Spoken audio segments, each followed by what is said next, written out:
Your headlines this afternoon. Health workers on strike for third consecutive day. Patients left helpless. Sri Lanka Podujana Peramuna to hold a public rally in Anuradhapura. Shortage in antigen kits.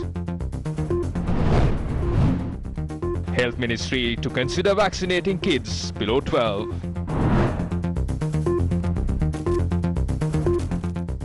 The strike action commenced by the medical officials with the participation of over 65,000 health trade union members entered its third day today. 17 health trade unions commenced this strike action on Monday, demanding solutions for salary anomalies, promotions and 7 other demands.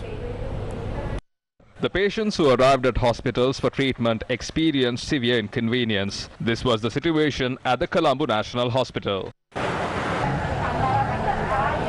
The patients who visited the eye hospital experienced severe difficulties. Issuance of medicine for patients was completely halted due to the strike action at the Karapitiya Teaching Hospital in Galle. However, our correspondent noted medicine was issued through other outpatient units. Many patients who attended the monthly clinics at the Anuradhapura Teaching Hospital did not receive medicine. Our correspondent noted the strike largely impacted the operations at medicine issuance counters, laboratories and clinics at the Kurunagala Teaching Hospital.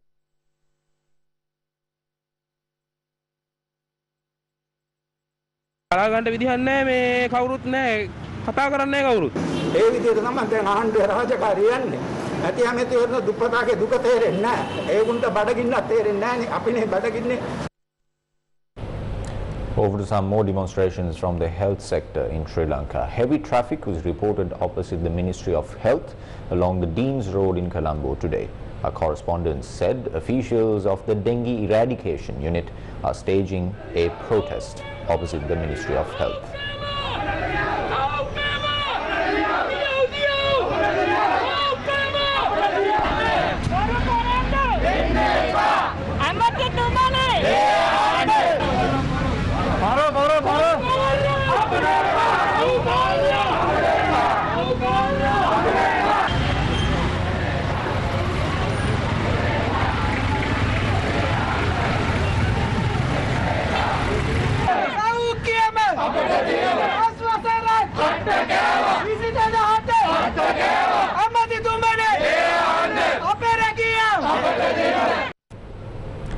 Meanwhile, a shortage of antigen test kits is being reported across Sri Lanka as well. The supply of antigen kits is not completely halted. There is limited supply to the distributors. In the past, we received millions of antigen kits every now and then. However, we receive around 50,000 per day now. 35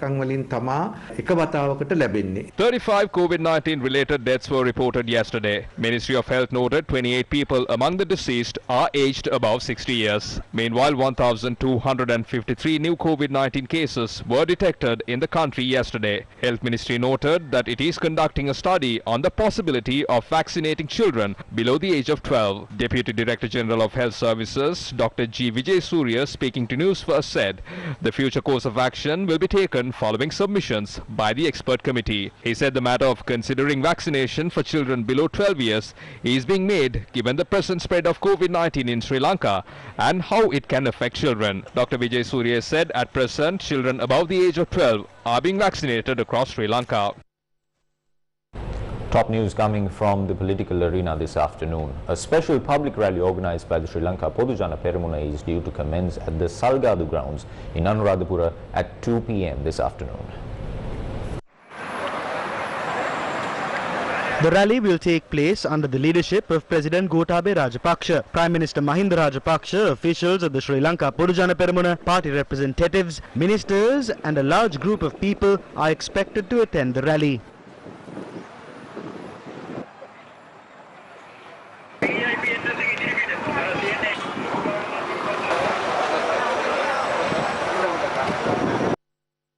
මම හිතනවා මේක අපි කිය යුතු දෙයක් නෙවෙයි අපේ රටේ වැඩි දෙනෙක් සාක්ෂරතාවයේ තියෙන දැනුවත් පුරවැසියන් මේ රටේ ඉන්නේ. එතකොට මේ ආකාරයට ජන ඒකරාශී. Even when a large crowd gather while following health guidelines, it can pave the way for the virus to spread. We hope those who organize events will be mindful of this and those who attend will act responsibly. When people contract the disease during these events, it will form more clusters. ඉන්න අයගෙනුයි තමා ඉස්සරෝම මේක ආරම්භ වෙන්නේ පොකුරක් ආරම්භ වුණත්. The Anuradhapura Joint Farmers Association of the Anuradhapura district spoke about the plight of the farmers owing to the fertilizer crisis of the country. Every single political leader did this to us. They start their rallies from Anuradhapura district, but they forget the farmers in the Anuradhapura district who contribute to a majority of the rice production in the country. They are paying us 92 rupees for a kilo of paddy. How have they arrived at this figure? They say that they are paying compensation. They are paying only 20,000 rupees per acre. The lives of farmers have been hampered because the government does not consult farmers when taking these decisions. His Excellency the President, you must pay at least 100,000 rupees per acre. If we are to survive, the government must purchase a kilo of paddy for at least 110 rupees.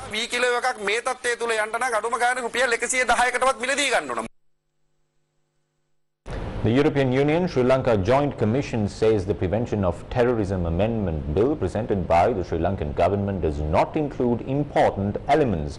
Now, this was during the 24th meeting of the Joint Commission in Brussels yesterday. The meeting was co-chaired by the Deputy Managing Director for Asia and the Pacific at the European External Action Service and Foreign Secretary Admiral Professor Jayanath Columbage. During the meeting, Sri Lanka has reiterated its objective to achieve measurable, tangible and verifiable results on the ground in meeting with its commitments. According to a statement, Sri Lanka has taken note of the views expressed by the EU to take further steps to make PTA fully compliant with international norms. The EU has urged Sri Lanka to continue reducing the use of the PTA and to undertake further practical and administrative steps to release on bail those detained under the PTA without any charges. Shifting your attention towards news coming from Parliament this afternoon. Former Prime Minister Ranil Wickremesinghe presented a series of recommendations to President on how to uplift the economy in the country in Parliament today. The IMF will release the report on the discussion with Sri Lanka by the third week. So I'm asking the Leader of the House to provide access to the report. If you can provide a date in March, we can discuss it. There is no use in blaming anyone. We will discuss and provide recommendations to the President on this issue.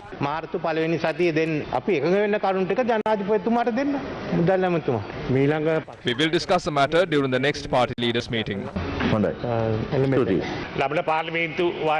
Samagi Jana Balawege has requested a debate on the current situation in the country. The power of money is with the Parliament in this country.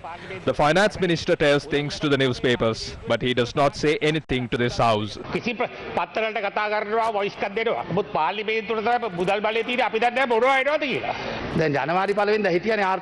You are asking a debate on the current situation of the country. Your party members were the ones who said the economy has fallen. We have to say our Finance Minister is doing an exemplary job in managing his ministry. I do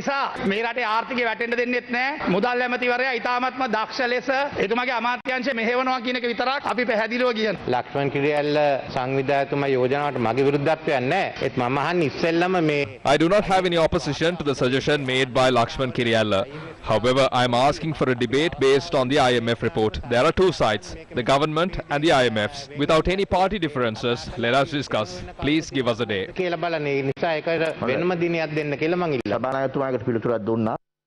Permit me once again to shift your attention towards the prevailing fertilizer crisis in the country. Farmers say the paddy and maize harvests have significantly reduced owing to the prevailing fertilizer crisis in Sri Lanka. This is the current situation of the maize cultivation in Ridimali at the Badulla. The livelihoods of many indigenous community members is maize cultivation. They say that the liquid fertilizer was used for their cultivation.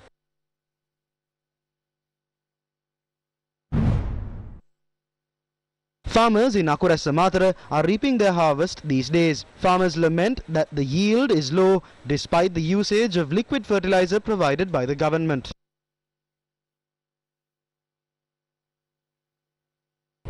Meanwhile, State Minister Shashindra Rajapaksa admitted that the government failed in distributing fertilizer across the country. The State Minister made these remarks in Parliament today. The Agriculture Department follows a standardized scientific protocol when making recommendations. They research into the industry as well as storage facilities make recommendations for each plantation on what fertilizer to be used and how much of it is to be used. You have not stated in your recommendations what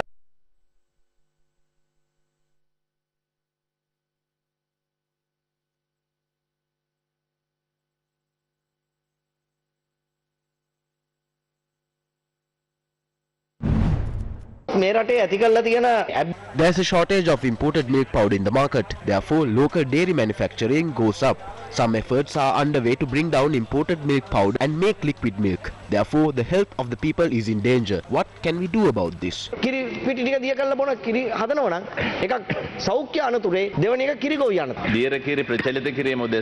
Attention has been drawn towards promoting liquid milk in the country. A project will be carried out with the involvement of the private sector as well.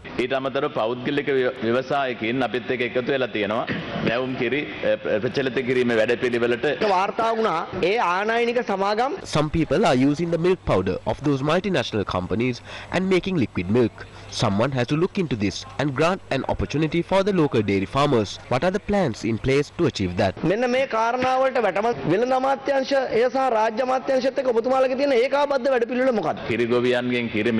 the minister said was true. There was a time like that. There are efforts to hamper the local manufacturing process. We are aware of that. We have plans in place to promote local dairy production. I sincerely apologize for that technical difficulty that we faced during the bulletin, reminding our viewers that all these stories and many more can be accessed on our award-winning website, that is www.newsfirst.lk, and all our digital platforms. Moving on. Calling for the applications for the GCE Ordinary Level Examination has been extended to the 17th of this month. The deadline for accepting applications was previously set for the 10th of February. Candidates sitting for the GCE Ordinary Level Examinations can submit their applications on www.donets.lk, www.onlineexams.gov.lk, or via mobile as well. The Secretary General of the International Federation of Red Cross and Red Crescent Societies, Jegan Chapageng, and the delegation called Prime Minister Mahinda Rajapaksa at Temple Trees yesterday. Humanitarian network in the world, International Federation of Red Cross and Red Crescent Societies, operates in 192 countries. Prime Minister Mahinda Rajapaksa expressed his gratitude to the International Federation of Red Cross for the humanitarian assistance rendered during the COVID-19 pandemic. Secretary General of IFRC had said that he hopes to prioritize the requests of Sri Lankans in the future relief efforts and provide benefits accordingly as well.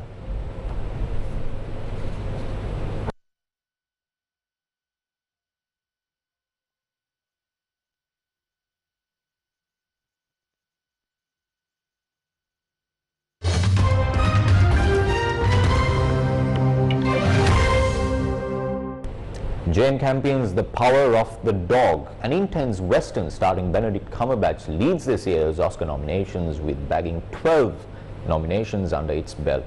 The nominations for the 94th Academy Awards were announced in Los Angeles by actors Leslie Jordan and Tracy Ellis Ross virtually last night.